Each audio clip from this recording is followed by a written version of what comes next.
presenting a bold new adventure into Lovecraftian horror and black comedy. The Call of Cthulhu Mystery Program's acclaimed second series, The Terrible Secret of Lot X. This is startling and strange, but darling, we might be onto something here. This is why we came to Arkham after all. The Necronomicon. Whatever your intent with this book, you will find more danger than answers. In this program, our cast actually lives the terror. The air gives way to the crushing depths. You're drowning. You're drowning in a sea of yellow. It's an improvised audio drama that uses Chaosium's Call of Cthulhu role-playing game and the wits of our players. These poor souls never know what's going to crawl out of the darkness. Just search for the Call of Cthulhu Mystery Program or unlock all our secrets at CthulhuMystery.com.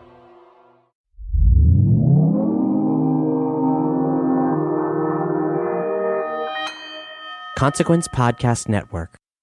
My friendship to all of you precludes my involvement with any one of you. But if you wanna make love, then I do too, and I'll be right there behind you. All in the name of oh, all in the name of oh, all in the name of oh.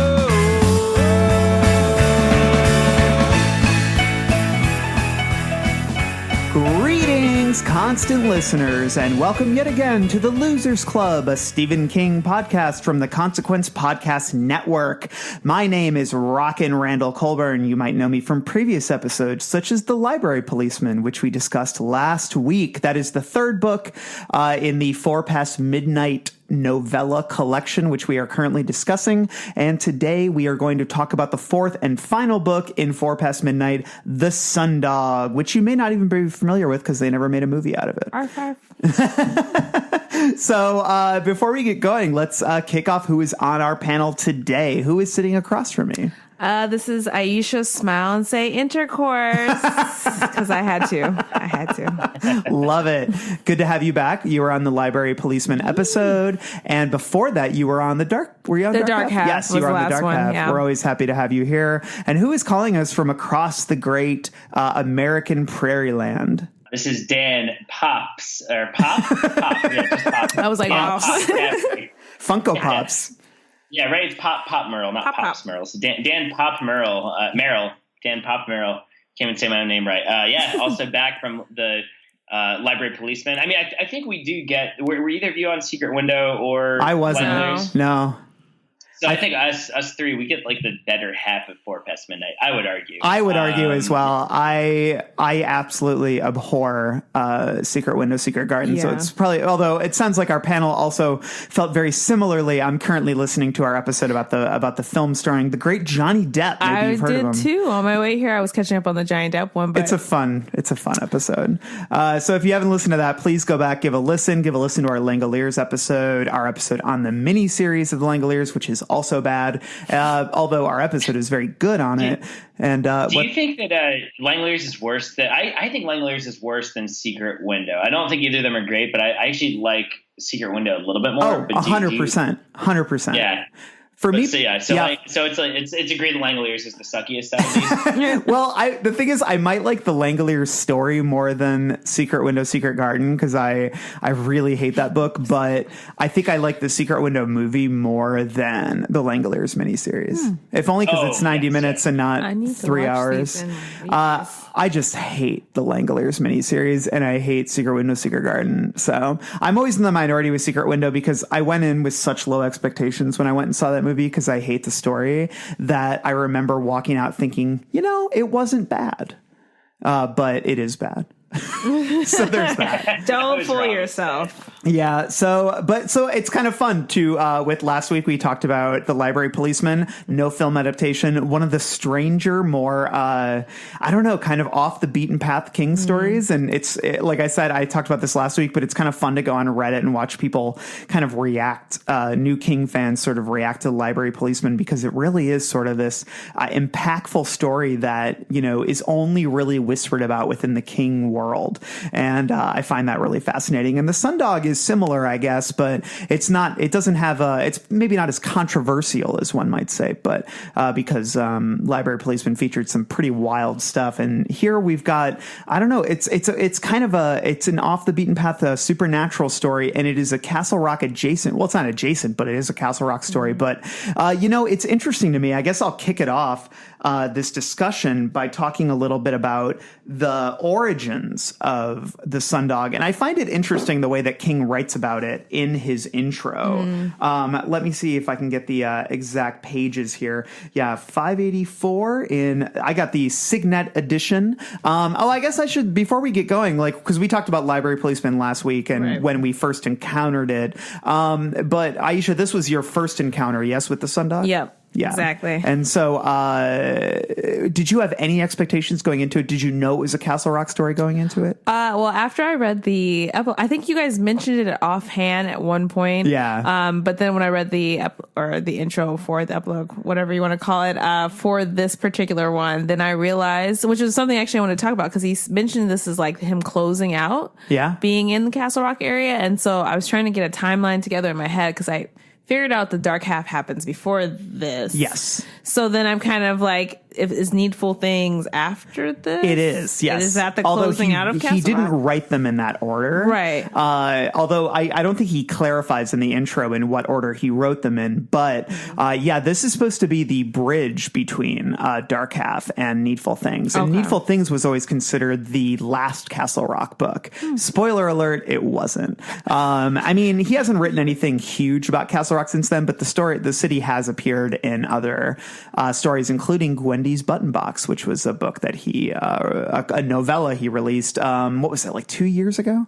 And he co-wrote that with Richard Chismar, and it was pretty good. So, so it's fun. But let me discuss a little bit, or let me just read a little bit here, just to give some context about Castle Rock and what this story represents within that. So I'm going to do a little bit of reading from the intro. I've got the Signet edition, and I guess, and like I said in the last episode, this book was I'm reading from the version I read as a child. Sundog was a story that I remember I felt so disturbed after I read The Library Policeman that I was, I think, a little bit put off from this book, and I was excited to move on. So once I got to the Sundog, I kind of speed read it, so I don't think I fully processed it. So it was a good one to reread. How about you, Dan?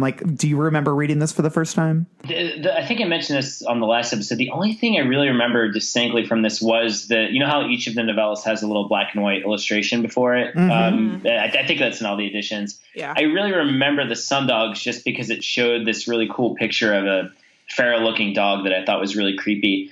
And I remember seeing that and thinking there were parts that were creepy, but I until we reread it, beyond the basic plot skeleton of, it's a picture that has a dog that keeps getting closer, I really didn't remember anything from this book at all. And maybe it was me forgetting that I repressed the memories of Library Policeman as a kid or something because I didn't understand it. I really don't remember this one much from. I know I read it when I was a kid, but it felt new to me though this time around. Ah, yes. Don't you see? Don't you see how clear it all is? Not only can you see the future, I can change it. You can change it, exactly. And so in the intro, King talks about the various other sort of nooks and crannies of Castle Rock. And I found this very funny. He says in 585 of the Signet edition, he says, as the years passed, I became more and more interested in, almost entranced by the secret life of Castle Rock, by the hidden relationships which seemed to come clearer and clearer to me. Much of this history much of this history remains either unwritten or unpublished. And I love the first example here of because he's like, oh, this was an unpublished story, but it's also the kind of thing where I'm like, why would anyone want to know this? He says how the late Sheriff George Bannerman lost his virginity in the back seat of his dead father's car. Why do I need that? I don't need that, especially with the way he's written Bannerman. And then he also says how Ophelia Todd's husband was killed by a walking windmill. That is actually something I'd like to see. Ophelia Todd, obviously the character from Mrs. Todd's Shortcut from Skeleton Crew, one of the better stories stories from that collection. Yeah, I like that. And then he says how Deputy Andy Clutterbuck lost the index finger on his left hand. It was cut off in a fan, and the family dog ate it. That's kind of funny. Good old Clutterbuck. He's a big part of Needful Things, and I feel like he even pops up in like Lacey's story, which is also Castle Rock adjacent, and some other things. So I'm going to keep reading here. Following The Dead Zone, which is partly the story of the psychotic Frank Dodd, I wrote a novella called The Body, Cujo, the novel in which good old Sheriff Bannerman bit the dust, and a number of short stories and novelettes about the town. The best of them, at least in my mind, are Mrs. Todd's Shortcut and Uncle Otto's Truck, both ones about automobiles, which Stephen King loves. All of which is very well, but a state of entrancement with a fictional setting may not be the best thing in the world for a writer. It was for Faulkner and J.R.R. Tolkien, but sometimes a couple of exceptions just prove the rule, and besides, I don't play in that league. So at some point I decided, first in my subconscious mind, I think, where all that really serious work takes place, that the time had come to close the book on Castle Rock, Maine, where so many of my own favorite characters have lived and died. Enough, after all, is enough. Time to move on. Maybe all the way next door to Harlow. Ha ha. But I didn't just want to walk away. I wanted to finish things, and to do it with a bang. Little by little, I began to grasp how that could be done, and over the last 4 years or so, I've been engaged in writing a Castle Rock trilogy, if you please. The last Castle Rock stories. They were not written in order. I sometimes think out of order is the story of my life, but now they are written, and they are serious enough. But I hope that doesn't mean that they are sober-sided or boring. The first of these stories, The Dark Half, was published in 1989. While it is primarily the story of Tad Beaumont and is in large part set in a town called Ludlow, the town where the Creeds lived in Pet Cemetery. The town of Castle Rock figures in the tale, and the book serves to introduce Sheriff Bannerman's replacement, a fellow named Alan Pangborn. Sheriff Pangborn is at the center of the last story in this sequence, a long novel called Needful Things, which is scheduled to be published next year and will conclude my doings with what local people call The Rock. The connective tissue between these longer works is the story which follows. You will meet few, if any, of Castle Rock's larger figures in the Sundog, but it will serve to introduce you to Pop Merrill, whose nephew is town bad boy, and Gordy LeChance's bête noir in The Body, Ace Merrill.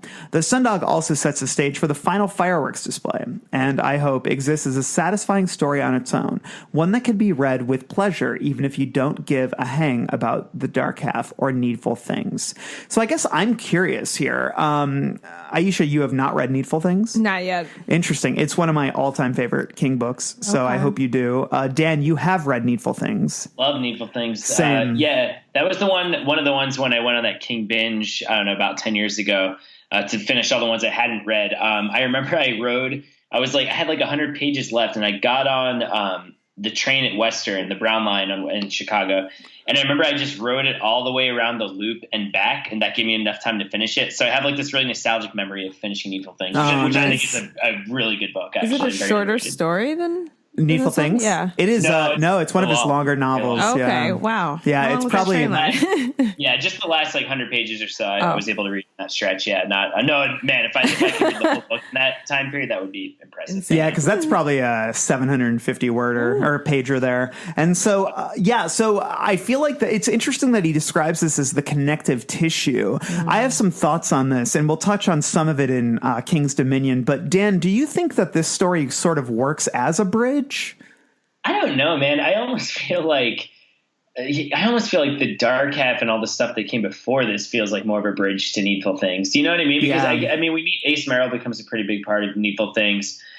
Pop Merrill, not so much. I think he gets like mentioned, but I don't think you get quite a good idea of Castle Rock as a town from this story, which I guess we've already gotten it from other like Cujo and Dark Half and things.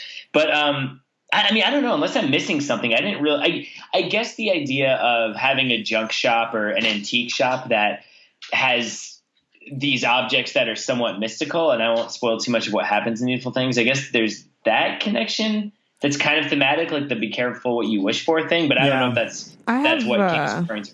A thought. Yeah, what's even that? though I haven't read Needful Things. Yeah, bring it. Because I read the intro where he says this is what it's supposed to happen, and I was thinking about reading The Dark Half, and every time I just didn't feel there was a connection to The Dark Half. Like they'd mentioned things offhand, but I felt that there is a point where he talks about how people were asking him when he would write about something serious, and he kind of plays with this idea of like what's real and what happens in real life, and this idea of society and how a small town is like a scale model of like how we view and how we look at society on like under a magnifying glass. Yeah. And I remember thinking, and I'll get into this more, I guess, with the heroes and villains part, is like Pop Merrill's description as like the Crackle Barrel philosopher. Yeah. And like there were just certain things that like Pop Merrill was that like I could see you in a small town somewhere doing these things, and I guess that's how he was trying to, I guess if you're thinking that was he trying to talk about Castle Rock and describe it to you or give you more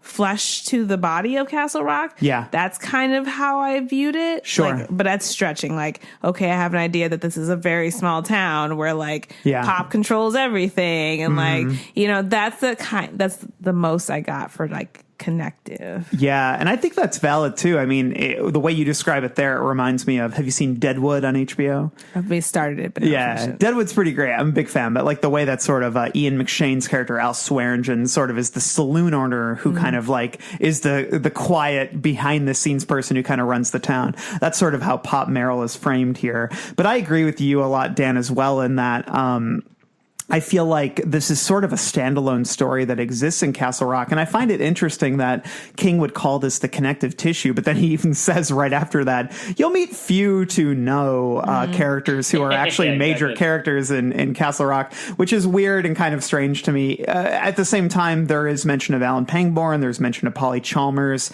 and there's mention of Ace Merrill, who are all major players in Needful Things. But at the same time, they just kind of are there. And then King even at one point says about Polly, he's like, oh, we'll save her story for another day. And it's like, come on, dude. Do you feel like he just is writing as if this is like the actual dialogue he's having in his head and he just is coming word for word from his brain? Like, you know what I mean? Like he didn't censor anything. That's what it seems like, because he goes back and forth, and that's kind of how I sound when I'm like having conversation before they come out for other people to hear. Yeah. Well, I feel like in all of his intros, he always gets into that sort of folksy language, like in Library Policeman. I don't think we talked about it in the episode, but in the intro he says something like, "Oh, I've tried to draw a sketch of what the library policeman looked like. I don't know how good it is. You see, I was very scared when I drew it."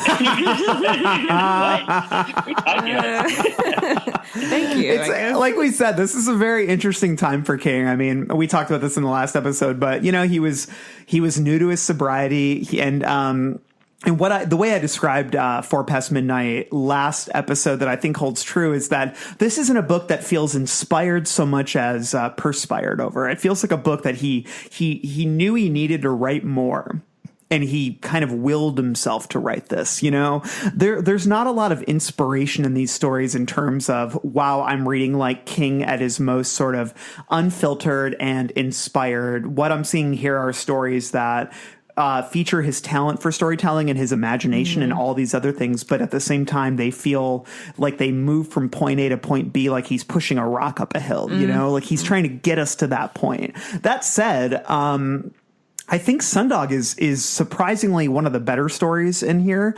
I know, Dan, you also feel that way in the sense that, the books get better as they go on from Langoliers to Sundog.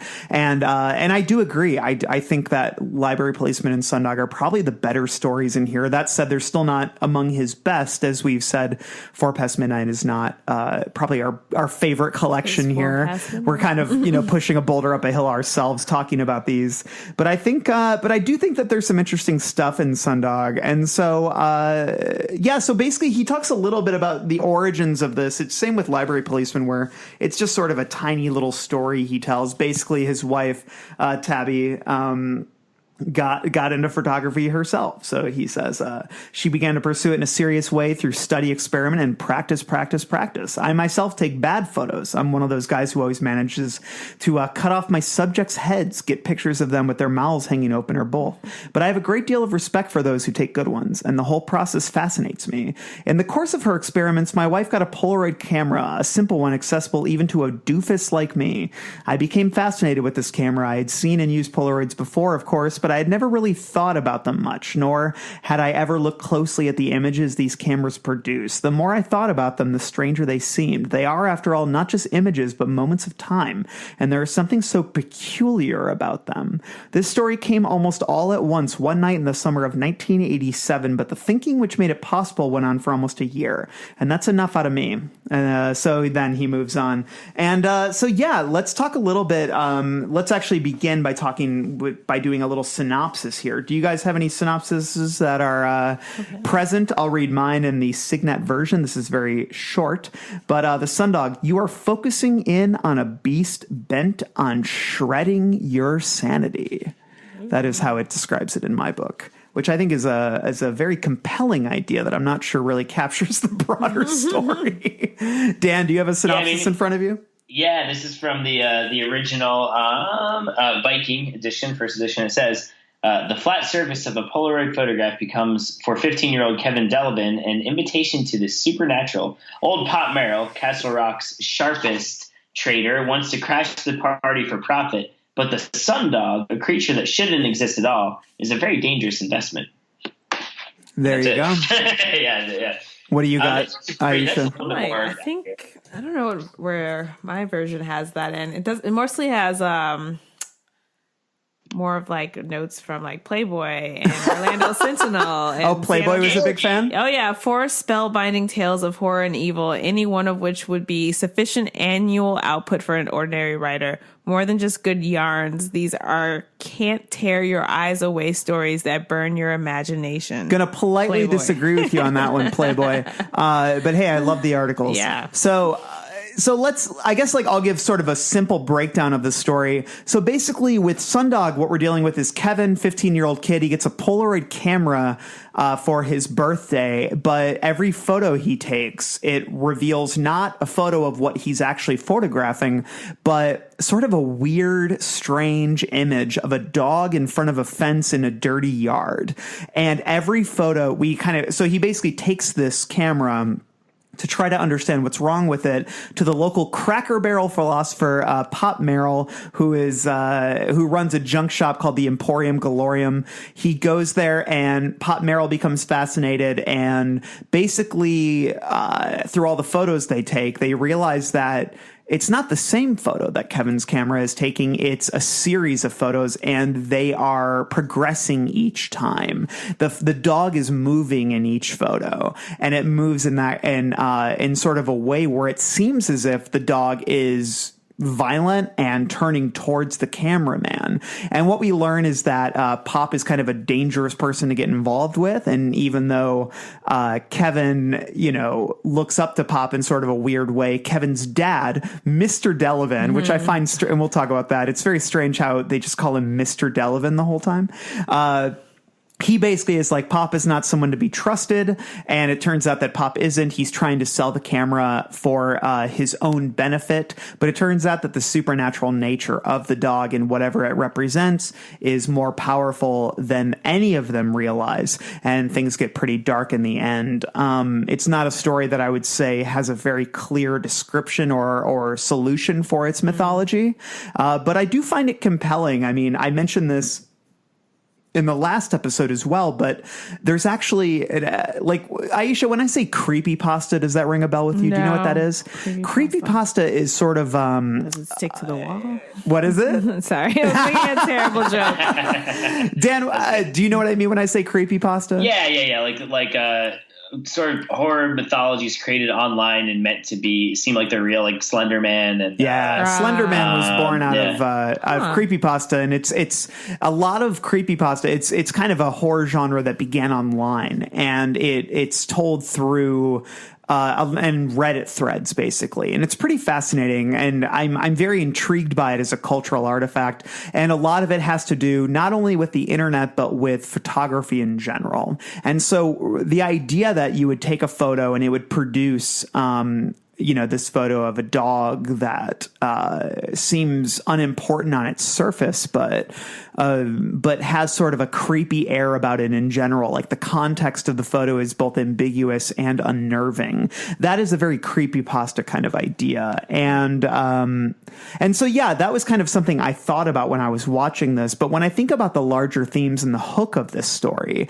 it's this is one of the few King stories where I almost feel as if I'm having trouble indicating what the real hook is or the real theme is. So like, I don't know. I'm genuinely curious. Like, what do you guys think is the hook of this story? Like, what is it that you think? I mean, obviously we have a creepy camera and the camera is producing strange photos, but what is it really? Like, what is the sort of spectral entity that King is toying with here?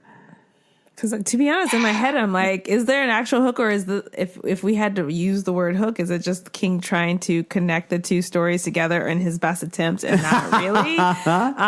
Because yeah, I mean, the Sundog, to be honest, as he got more descriptive with it, it got less and less creepy to me. Just because I'd get caught up in the details of like what the dog looked like or how it looked in this, just with all the flowery language.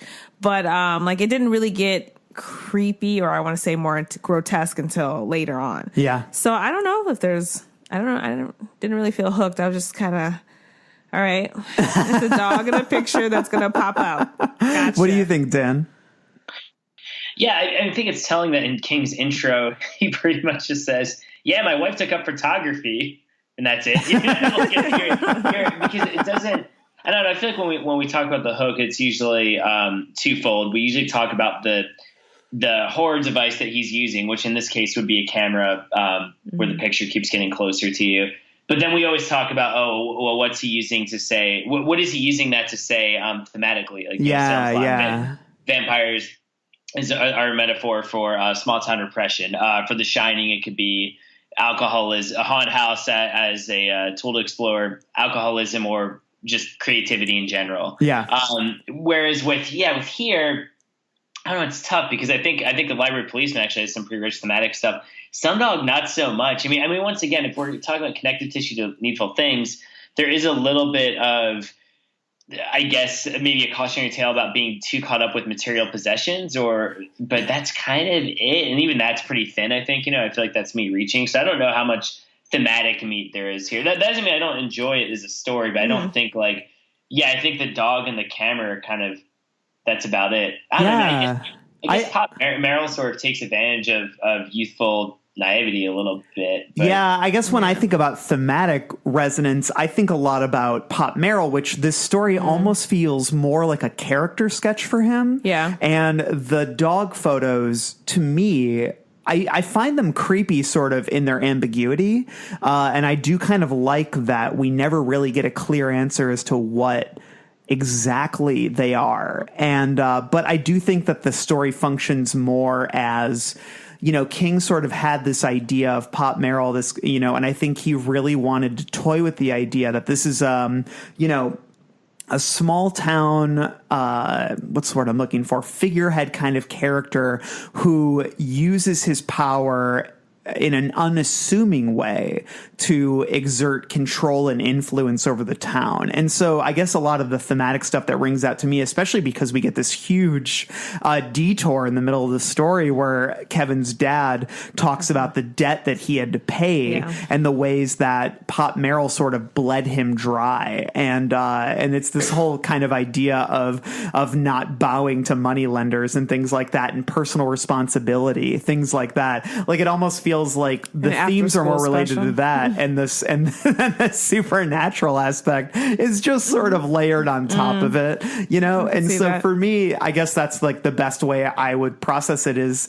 that this is really a character sketch for a guy who, even though this is the connective tissue between stories, he's dead at the end of the story. Spoiler alert. We spend so much time with him trying to sell the camera to people. I mean, it goes on so long. You're like, oh, okay, I get it. That's why I don't understand why he is he just supposed to be an introductory to how Ace Merrill is, his personality? Yeah, because we don't learn a lot about Ace through Pop. He was mentioned offhanded. I mean, we've seen him already in different seasons, but that's also Ace when he's a high schooler and before he's gone away to jail. I always feel like the Ace that we end up meeting in Needful Things is a little bit more fleshed out and different than the Ace that we meet in The Body. Definitely. So yeah, Pop doesn't really do any of that work either. I mean, we more find out about him. Like all we get from him is that Ace is like a hoodlum, which we already knew from reading The Body stuff. Yeah, I mean, he basically sets up that Ace is in prison, and that is important for Needful Things. But yeah, so I guess when I think about the hook, I think that is more so. Even though I do enjoy this story to a degree, I enjoy certain parts of it, especially the grotesque nature of it.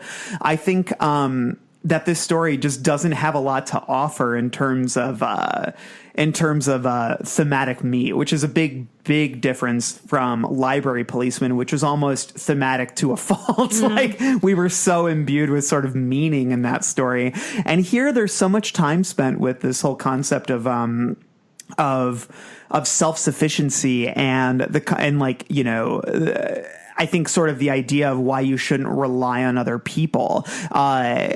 And I think that is interesting because even Pop sort of has that lesson himself where he's like, oh, I can sell off this camera to whoever. But even then it's like, you know, he finds himself in a prison of his own making by the end, which is interesting. And I think that's where, you know, Kevin's dad found himself is you never want to be beholden to somebody else in this nature. And I guess you guys have already touched on this, but, you know, in a way you could pin that to Needful Things, because just to illuminate you and as a little teaser to you listeners, Needful Things is very much is about basically a small shop that opens up in Castle Rock where the owner of it seems like whenever you go inside you find whatever dream product you've been looking for, something that really triggers I know like this motif though. Yeah, it's like something that, and it's not just like a product you want, it's like a thing that resonates from your past. It's something that, you know, you've always coveted and wanted, but to buy it, you're not just paying money. You're basically giving yourself over to the owner of the store. Did you ever watch Rick and Morty?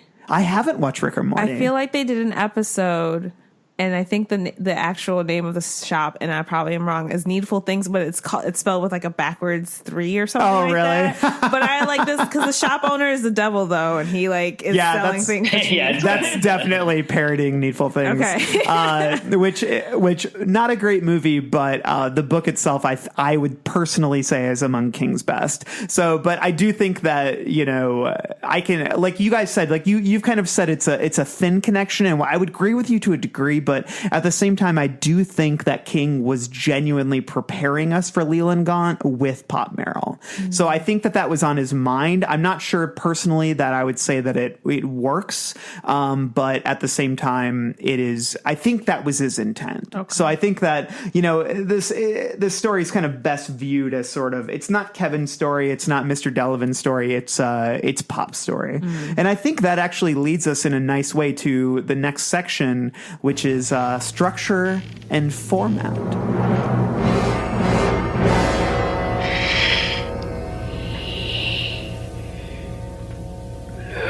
at me. Look at me, teacher. Structure and format here, what I was drawn to, and you guys would probably agree with me, is there's sort of a recklessness in terms of perspective. Like in terms of this, I feel like we jump between different character perspectives a lot in this in ways that can feel somewhat inelegant. I feel like especially there is a leap from Kevin's perspective to Pop's perspective that can sometimes occur in the middle of a page. And that to me, I found a little bit disorienting at times, because if you can't really find two perspectives that differ more than the two of them. So does that resonate with you guys at all? Is that something you felt too? I kind of like the jump, because I've read several books that have that kind of back and forth between characters, and while it was still kind of very rough in the transitions, I liked it a little bit better because like it was very distinct who you were talking about. Yeah, even I though agree it like slammed into.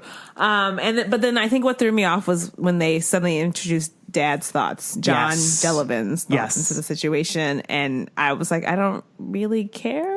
That is a character. We'll talk about him in Heroes and Villains, but what a strange, the tribe of the realistic. What was it? Or the I don't remember the exact phrasing, but it's like such a half-ass sort of attempt at creating like a third lead. And we'll talk more about that. But Dan, how did you feel about sort of the way that perspective operated in this story? It's funny. I guess I didn't really think about it being any kind of organizing principle or sloppy writing. But you are right. I mean, it does. I mean, because you go from I think when you're with Kevin, you actually think in the beginning Pop is maybe a little bit more nobler than he is. And then when we go to Pop and we see how he's just a dirty old bastard, Yeah. But I guess it wasn't any kind of problem for me. The thing for me that structurally linked it a little bit to Library Policeman was once again doing this, they're just scenes, and then we get a long expositional story, which I'll save some of that for Misery. And obviously I don't think King was thinking about those stories having that in common, but that was the thing I noticed structurally was this is each of these stories kind of has that. But and then beyond that, I don't think he's doing anything weird with time or anything here, right? I think it's all A to B, pretty linear. Time wise, yeah. It starts to pick up as you get closer to the end, how they split it off between Pop and Kevin. Yep. And I think at that point it starts to transition a little bit more seamlessly. Yeah. Or at least connect well with it. But yeah, I think overall, there's no time jumps in a weird way. Yeah, I think it moves pretty well. And I guess it's just there's certain times when I do feel like I don't know. I like what you're saying, Dan. It works for me in the sense that that Pop is so charming when you view him through the eyes of a 15-year-old. And yes. I really like that because King really captures that idea. Because when you're that age, you are susceptible, like an older, wiser person, especially in the way, and King writes him in we use the word folksy with King a lot. And sometimes that is not a good thing. But I think in the world of Pop Merrill, it works really well. He seems to really understand the voice of that character and the way that character can ingratiate himself to people in ways that you would want to ask him for money because that he can help you, right? Well, and also too, oh no, you got it, Aisha. Oh no, I can wait. All right, cool. All right. So when I don't know if either of you had this experience too, but I remember distinctly when I was little, there were older kids in the neighborhood, or maybe even adults, that I thought were really cool because they would always talk to younger kids and they would always be like, oh yeah, hey, here's some rap music with swear words in it. And I remember just thinking oh, this guy is so cool. And then I talk to my parents and they're like, yeah, I don't really want you hanging out with that person. like the adult can detect, oh, that person's a total scumbag or 100%. Does not have the real best version. interest in heart. Yeah, and I think the book that perspective switch does capture that well. Yeah, that was my neighbors growing up. There was this guy who lived next to me named Brandon Curtis, and I thought he was so cool when I was young. And then my parents were like, and then he actually, and it's funny because he started asking me because our lawns were connected and they would never mow their lawn. So I would mow my lawn, and then there would be this pretty clear distinction between the two lawns. And then one day, Brandon Curtis, who was 4 years older than me, he walked over and he's just like, hey man, he's like, you wouldn't mind mowing our lawn too. It's it's not that much more. Yeah. And he was and he was 4 years older than me. I thought he was really cool. And he's like, I'd really appreciate it. And so I started mowing their lawn, with our lawnmower. And I was and then he was like, thanks, bro. Really nice of you. And then while you're at it, can you go buy me a soda? Right. But my parents hated this kid. And they told me later because they're like, why are you mowing the Curtis's lawn? And I was just like, well, Brandon asked me to. And they're like, Brandon's an asshole. Straight up. He's a loser. He's hanging out with 8-year-olds. There's this kid, Brett, that I remember I thought was really cool, who's a couple years older than me. And and my dad was like, I don't like that kid. And I would be like, oh, come on, Dad. And then Brett asked if he could borrow not a Sega game, but my whole console, Sega Genesis. And I asked my dad, and he was like, no. He's like, also, you're not hanging out with that kid anymore. Yeah. I love it. Thank you for that digression there. That was fun.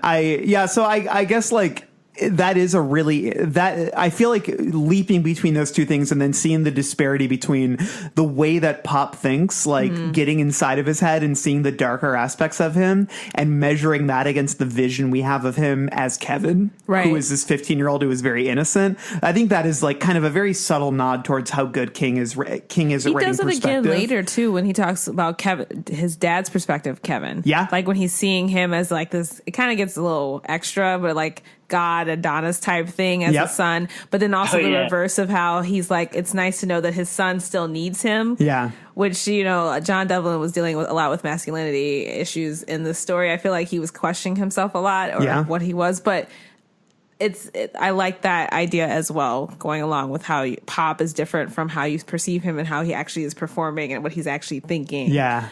Yeah. It is funny at that moment when he's like, and man, my son's going to be handsome. I'm like, are you proud? What reasons are you proud? Are you breeding your son?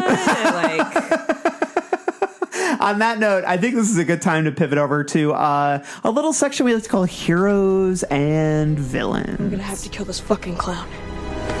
Welcome to the Losers Club, asshole! Heroes and Villains is the section where we discuss the heroes and villains of this story, the characters of this story, the zeros of this story, to hearken an old title for this section. So I guess we can start a little bit. I actually would like to start, because I feel like we've been dancing around it a little bit, is with Kevin's dad, Mr. Delavan. I found him to be a very strange character, because King sort of aggressively refuses to refer to him as anything other than Mr. Delavan. I feel like occasionally he calls him John. But it is a very strange choice to me. It does always feel like there's a snub when he says Mr. Delavan. Yeah. Like subconsciously there. But like even when he's kind of digging into his whole backstory and we're learning about him, like, you know, King introduces parent characters a lot and then doesn't give them a lot of bandwidth. But here, I remember being so shocked when I first read this story when he suddenly becomes like a major character, because we get this giant chunk of the middle of the story, this huge monologue of him discussing the time that he borrowed money from Pop Merrill and sort of the debt that and how hard it was for him to pay off. And this whole concept of, you know, being the breadwinner within the family, being the male figure within the family, and also, you know, being honorable and paying back your debts, like all of those sorts of things. It's sort of a really strange diversion, yet I still, even though you do get this sketch of the character, there is almost this weird disconnect and distance that King puts between himself and the character, because like just by referring to him as Mr. Delavan, I still feel like he is almost this blank slate character. Am I alone in that?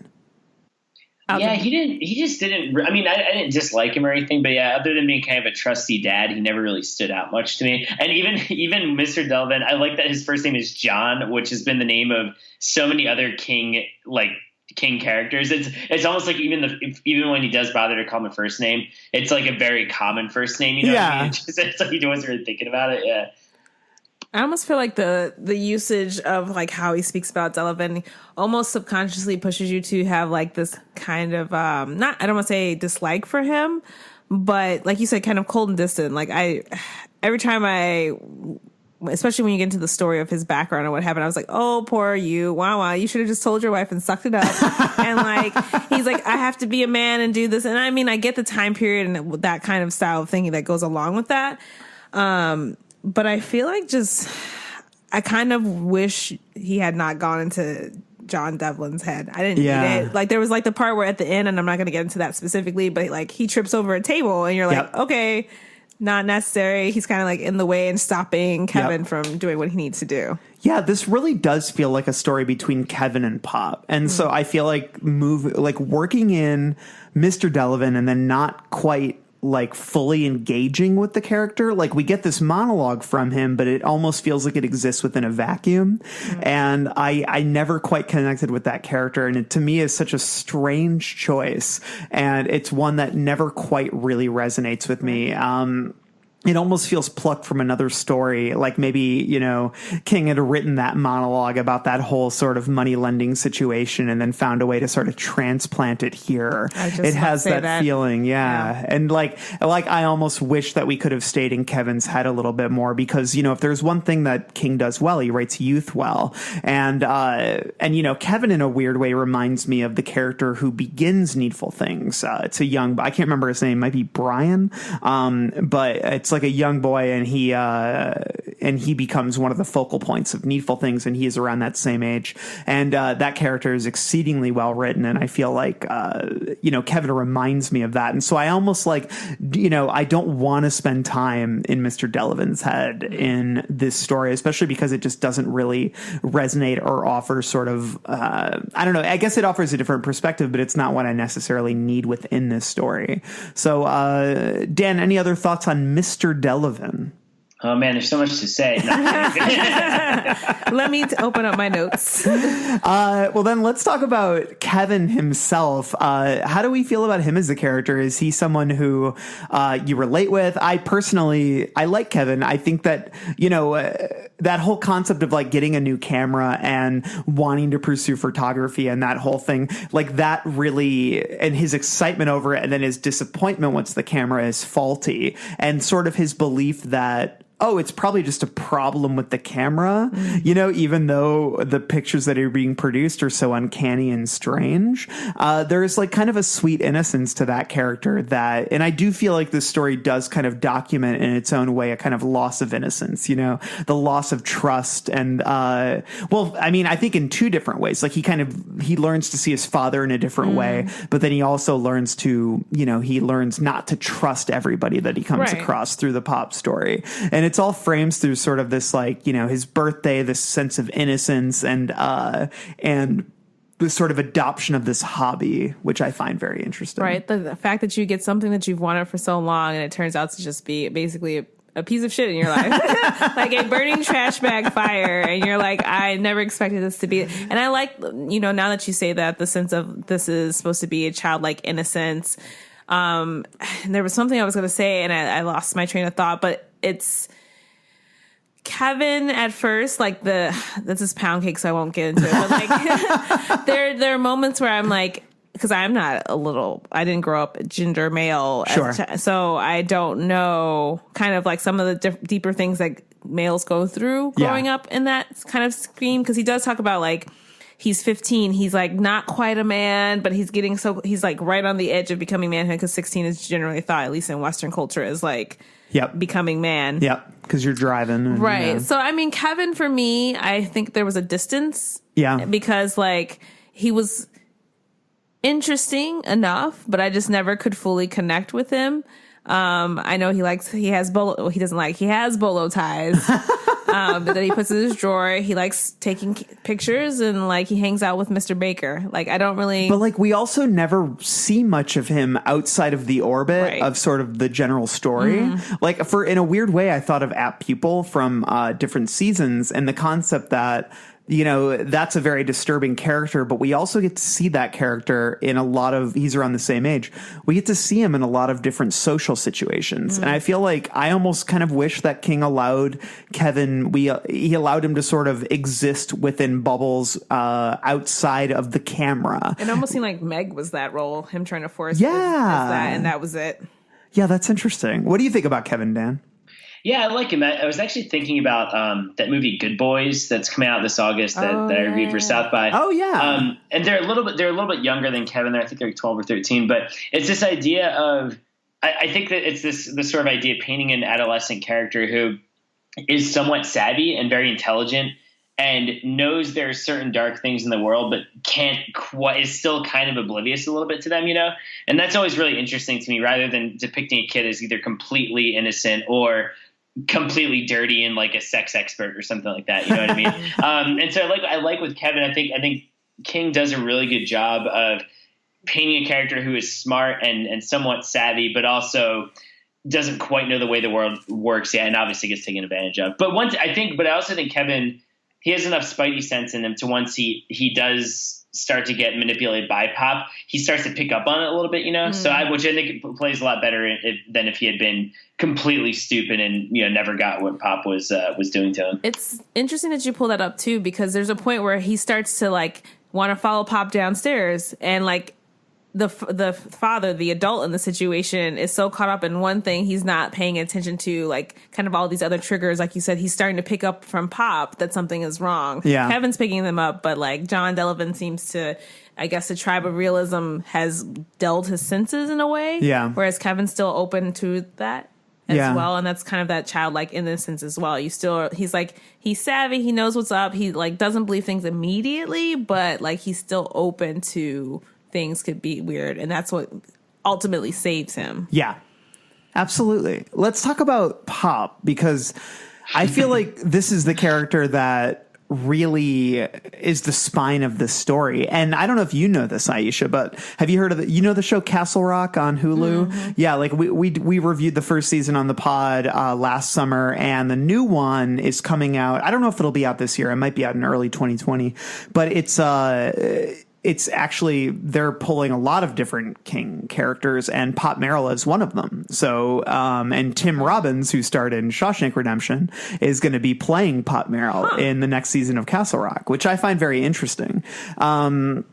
Clearly pre-Sundog, but although I do hope that they throw some nods into the Sundog, that would be fun. And so, but I do think that this is a character that has not only captivated King, but captivated sort of a lot of King fans, and I think it comes from a general sense of, I don't know. I think when I think about King characters and the ones that really resonate, there is like the sense that this character is connected in a larger spiritual sense to like whatever it is that makes Castle Rock magical. Like this character is in some way conscious or unconscious connected to that, because this character has so much confidence and so much power within this town that I feel like, he does resonate in sort of this, like, he's like a king in this small town, but he lives in this little junk shop. And there is a lot, I think, that and the ways that he can sort of pivot around between different behaviors, different characters, different modes of persuasion. I find it to be a very well-written character for this story. I think that's sort of the writing that really stands out in this, is in the clearly careful and thought over creation of this character. Dan, how do you respond to Pop Merrill? It's funny. I hadn't thought about that, but that is really interesting. And especially in these small town novels, I think you get these characters who, like you said, are willing or unwilling conduits for outside mystical forces. I keep thinking of Larry Crockett a little bit in Salem's Lot. Yep. He's a lot dumber of a character than Pop Merrill is, but still can kind of sense that he's becoming this kind of gateway, this connector to Kurt Barlow and Straker, who are the two antagonists who come in. Yeah, and I think also too the fact that Pop knows all these what does he call the people who like the conspiracy Hatters. Mad Hatters. The fact that he knows all them and everything, I think that goes beyond just he knows them because he can make a buck off of them. I think he's kind of tapped into this weird underbelly, which obviously becomes supernatural at a certain point. I hadn't thought of that. I agree with that. I think that's a really astute observation. Well, I guess you're a little Kevin. I'm sorry, I can't remember his name now, but in Under the Dome, who is the main villain? Do you remember, Dan? Big Jim Rennie? Yeah, Big Jim. Yeah. Big Jim to me is a very Pop Merrill kind of character. He is somebody who on the surface is very charismatic and has the ability to win people over by virtue of his own public presence, but he is also a very predatory character. And I feel like we only see this little bit of Pop Merrill, where I feel like in another King world, he would have had the potential to be a great villain. Like we see him as villainous occasionally here, but he's not fully villainous here, which I do like. I like that there is a humanity to Pop Merrill, but whereas Big Jim is sort of such a monster and Under the Dome. But at the same time, I do see a lot of similarities between the two. And I guess that in a weird way is what kind of endears me to Pop Merrill, is I feel like we're only seeing like 20% of what this character could be. You know what I mean? And when he dies pretty soon. Yeah. Didn't really find out anything like that. Which is, I guess, like when I think about the show Castle Rock on Hulu, Pop Merrill is exactly the kind of character I want them to tell stories about. You know what I mean? Hopefully I don't know if get you know, taken out real soon. Yeah, I mean, it's like, I know it, like, I don't know if you know this, Aisha, but like the second season of Castle Rock, like it incorporates Annie Wilkes from Misery and Jerusalem's Lot, like Salem's Lot. I haven't watched it yet, but I heard. Well, it's not out yet. Okay, I'm like so behind on everything. Yeah, the first season was pretty solid. I think we had mixed opinions on where it went, but still would recommend. Second season, yeah, it's like we're almost like laughing a little bit about how much it incorporates, because it's like Annie Wilkes is in it, and then Pop Merrill's in it, Ace Merrill's in it, and they tie Jack Torrance, not Jack Torrance directly, but the first season, the first season brings in like Jack Norris's niece, which is like absurd, or Jack Torrance's, and so but I feel like the second season of Castle Rock incorporates so many different characters from within the Kingverse that it's almost have to watch this. Yeah, like we're excited for it, but we're also like, what is this fan fiction? You know, but at the same time, yeah, exactly. But at the same time, it's like, I do feel like Pop Merrill is exactly the kind of character that I would want to see in a show like this, because there is more story to tell. There's a lot of duality to him, because I kind of thought of like the entire time he was just a walking contradiction, but not in the way that we normally think of it in a negative sense. Yeah. Like, I mean, King is constantly referring to how his fingers are like these clunky looking things, but yet they're like nimble as fuck. And then like also when you were referencing the fact like he's the king of the small town, but then he also goes back to this little tiny apartment with his XX videos that he hid away, that smudgy grease windows, and that when like this part too got me when he lays in his bed, the smell of like yellowy old man and sweat puffs up, and he like changes his sheets once a month. But like, I not know personally, but I know and understand those characters where it's like they have the money. He could buy a Mercedes Benz or whatever the car he references and have a mansion, but he chooses to live this way and penny pinch. And it's like, when you think of it in the sense of like, you have all this money, but he ended up dying. Yeah. Like, well, I think he's less concerned with like the fineries of success, money. And he just likes power, you know? And it's like, I can be poor, but have power because everyone knows he has money, you know? So he doesn't need to flaunt it because people know that he has money. And that to me is like a really fascinating dynamic. And it's something that I feel like King has toyed with here and there, but it's something that I think is special to Pop. And, but then also like King really does do a good job of writing him in a way where, you see that, like, you can see why people fall under his spell because he does have that charisma. But not everyone. Not everyone. Which is interesting because, like, as you get further and further, as King gives you bits and bits more to who Pop Merrill is, you get a little more disgusted. He gets a little more, he has more multifaceted. Like, he has anger now as opposed to just being, like, this smooth, wisecracking guy. He's this creepy pedophile type. Well, not pedophile, but like just lecherous old dude who makes like your skin crawl. Like he has all these other people have different interactions with him. Yeah. And so I wonder, is it just with adults or like everyone basically has some sort of outside of financially speaking, like negative interaction with him? Well, it does bring to mind for me, which I think is a running theme in King, which is that characters who, like human characters who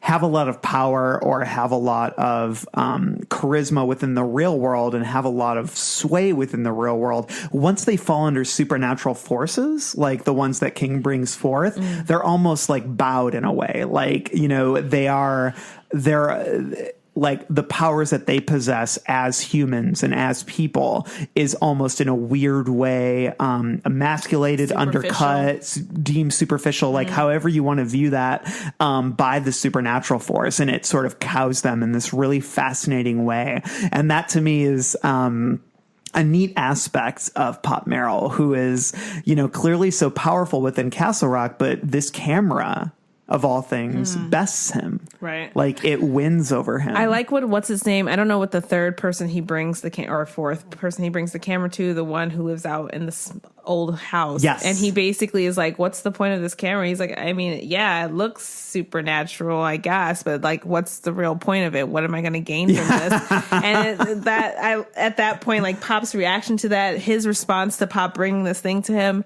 I think that was one of my favorite interactions with Pop. Like, yeah. Even though it was long and drawn out. Well, yeah, because it's like he's not used to being questioned in that kind of way. And that to me is really fascinating. Any final thoughts on Pop Merrill, Dan? No, man, I think he's a great guy. I would want to hang out with him. I would buy lots of stuff from him. Would you go to a party of him and Pop from Community were there? Hell yes. Pop. I've only seen like a couple episodes of Community. Who's Pop? Chevy Chase on Community? Just some random character who's like the popular guy that everyone loves, but he just goes around and says Pop. That's pretty funny. I like that you thought it was Chevy Chase. Yeah. Old guy. Old people. No, that's great. On that note, I think it's a good time to move into our next section in which we discuss maybe some things that we didn't enjoy so much. It's a section called Misery. She died. She just slipped away. Slipped away! Slipped away! She didn't just slip away! You did it! You did it! You did it! You did it! You did it! You murdered my misery! Eddie! Welcome to Misery. If you're a constant listener, you probably know that this is a section where we talk about just stuff that, God damn it just didn't quite work for us. So when you guys think misery, what made you miserable in The Sundog? Who would like to go first? Dan, what? I'll go for it. Do it. Honestly, not a ton of misery for me beyond things just going on too long, which I think is a problem of all four novellas in this book. Particularly when Pop, I get why he had to go to several of the Mad Hatters to drive home this like obsession he has and how the cameras kept taking his own sanity over. But that the writing itself wasn't that bad, so I didn't have that as misery. But the one thing I did have was in the beginning when Kevin first goes to Pop, they talk about just like the history of cameras and photography, and it goes on several pages. And I'll just read like a paragraph. Ridiculous. Like I was like, what is the point of this? Like, so it says, so Kevin's like, he's asking about the Polaroid land cameras, and this is Pop. He says, oh yeah, they look like those old time cameras people like Matthew Brady used before the turn of the century, or before the Kodak people introduced the Brownie box camera anyway. What I mean to say is Kevin was rapidly learning that this is Pop Merrill's favorite phrase. He used it in the way that part's fine. Then we go back to Pop. They tricked it up some, put on chrome and real leather side panels, but it still looked old fashioned, like the sort of camera folks used to make daguerreotypes with. I don't know what that is. Daguerreotypes with. When you open one of those old Polaroid land cameras, it snapped out an accordion neck because the lens needed half a foot, maybe even 9 inches to focus the image. It looked like old fashioned, and then it just goes on, and you're like, Jesus Christ! Like, what? Like, and also, I get that he would know a lot about this stuff, but like, it looks like King just kind of transcribed what he was being told about cameras, and if Wikipedia had been around back then and wrote it. And it just kills the momentum, and that's pretty early on in the novella, also, which is funny to me. So yeah, that was my big part. And like I said, it's not like the sentences themselves are egregious. It's just really boring and goes on really, really long. So that was mine. But what about the two of you? I mean, I'm similar. And like the thing is, I agree with you, Dan, in that the Mad Hatter sections, they weren't poorly written. It honestly felt like King was having fun writing them. And this is where I talk about like when I think about the idea of perspiration versus inspiration, it feels to me like King stumbled upon this idea. Like he had these two characters, like the twins, the twin supernatural collectors, the older women. And he's like, these are good characters. I need to really riff and run with this a little bit. When the last thing we needed was the huge fucking backstory about these people and the descriptions of their house and all these other things. Like, man, it's like, if you think about it, like that whole giant chunk of text. If you think about it on film, it could have been done in like 30 seconds, you know, like just a couple of montages of him getting kicked out of places, and we didn't need the full. And I mean, obviously that's the difference between film and prose, but at the same time, I took no real enjoyment in leaving the world of the Sundog to go live in the world of all these rich supernatural collectors. Like, and that's an idea that could be fun in its own story, but it wasn't really landing here. Yeah. Do you agree? Yes. I mean, overall, yes. My general sentiment usually for most King books is that why could we just not get to the point already? But there were good points. Something that I've noticed also with King, and the word for me in this one was, I don't know if I'm saying it right, plinth or plinth. It's basically like something you use in a structure in the base. Yeah. But he takes these words and it's like, oh my God, I found a new word. And he'll just like overuse that word and then suddenly just discard it away like a, it's kids, make this kid appropriate show. But he tosses it away after that and you never hear him use it again. But it's just it's this weird habit I noticed where he'll just like for a chapter, maybe like 3 paragraphs, just like use the word repeatedly. Yeah. And that gets on my last nerve. He's just on a roll with it. Yeah. Which I guess I get. And then the other thing was, what was the drugstore? Laverdier's? Oh my God, the drugstore. The description. Yeah. Oh, yeah. So that was on mine. So if you're like in the first edition, it's like chapter 14, page 697 is the start. And I'm not going to read all of it. Yeah. Castle Rock's Laverdier's super drugstore was a lot more than just a drugstore. Put another way, it was really only a drugstore as an afterthought. It was as if someone had noticed at the last moment, just before the grand opening, say that one of the words in the sign was still drug, that someone might have made a mental note to tell someone else, someone in the company's management, and here they were opening yet another Laverde's, and they had, by simple oversight, neglected yet again to correct the sign so it read, no, nothing more simply and accurately than Laverde's Superstore. And after making the mental note that someone in charge of noticing such things had delayed the grand opening a day or two so they could shoehorn in a prescription counter about the size of a telephone booth in the long building's furthest, darkest, most neglected corner.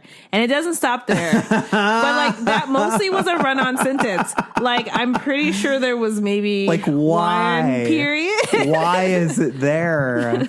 No, and just like to me, that whole section of the woman who worked at the drugstore, like Pop Merrill coming in and her having this like insane scared reaction to it. It just it's a neat idea, I guess, but it doesn't really work for me. Like the idea that he would come in and seem so out of it that she would be even more terrified, like so scared. Like the extent of her fear to me never felt authentic within sort of the realm of the story. It's a neat idea, like, and it is a very Kingian idea. The idea that somebody is being undone by this supernatural presence, and you know, it extends outward. Yeah, it's a neat idea. It extends outward, but to me, it wasn't fully quite earned in here, and it was something I kind of rolled my eyes at as I was reading. So, any other miseries, Dan?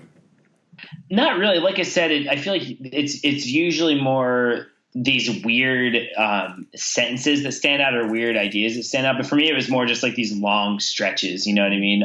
Which in a way, I don't know, kind of makes it not quite as bad. Like they weren't as glaring. It was just, I think it just needs some more editing. This novella, just like the other ones. Yeah, seriously. Totally. Well, we've talked about what made us miserable, but let's maybe pivot to some things that we thought were pretty good. So we're going to move into a little section we like to call Word Processor of the Gods. And we're going to make a new rule.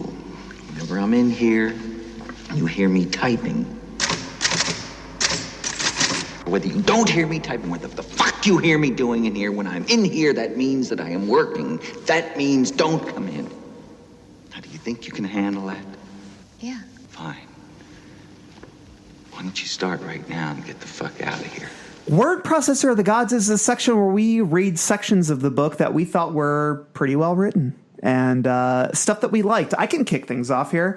I thought this little section right here on page 618 of the Signet version, it was just one little line here, but I actually really quite liked it because it resonated for me in the way that a lot of older people think about the world. And as somebody who writes a lot about technology and the future and where things are going, I found it interesting. So this is kind of when Pop was, and it's funny because it's so dated, but Pop is like considering that whole idea of transferring photos onto videotape.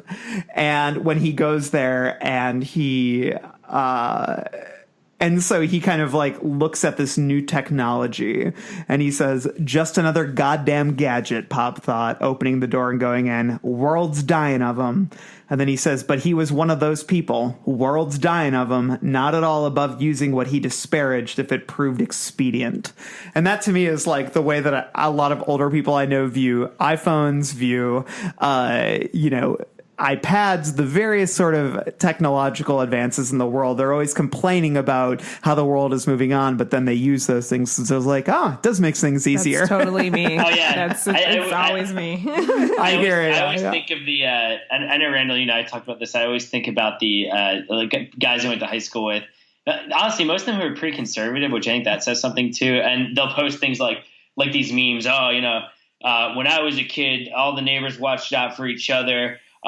We gathered for Sunday dinner and we knew when to come in because the fireflies came out. Sheriff, you agree? And it's essentially lamenting modern times and technology. But I'm like, but you're also using Facebook to post this, technology.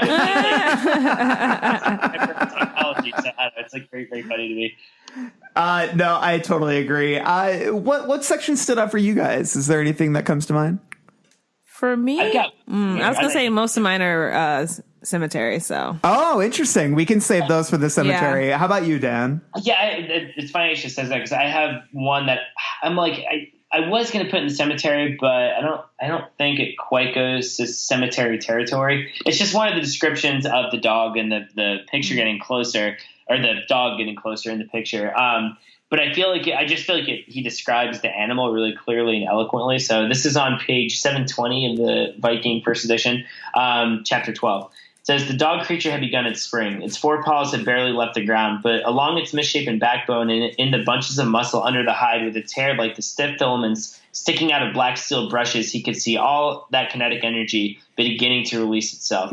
Its face and head were actually a little blurred in this photograph as its mouth yawned wider, and drifting up from the picture like a sound heard under glass, he seemed to hear a low and throaty snarl beginning to rise toward a roar. The shadow photographer looked as if he were trying to stumble back another place, but what did it matter? That was smoke jetting from the hole in the dog thing's muzzle. All right, smoke, and more smoke drifting back from the hinges of its open jaws in the little space where the croggled and ugly stake wall of its teeth ended.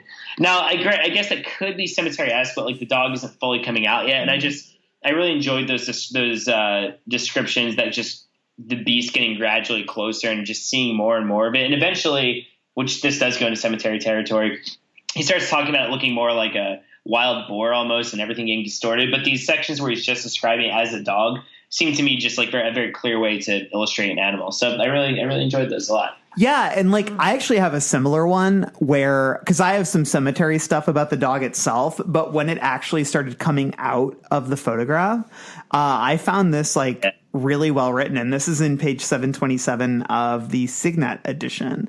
But I like this. So it says, then the actual birthing of the sundog into this world began to happen. The camera seemed to gain weight and turn to lead as the thing roared again with a sound like a whiplash loaded with steel shot.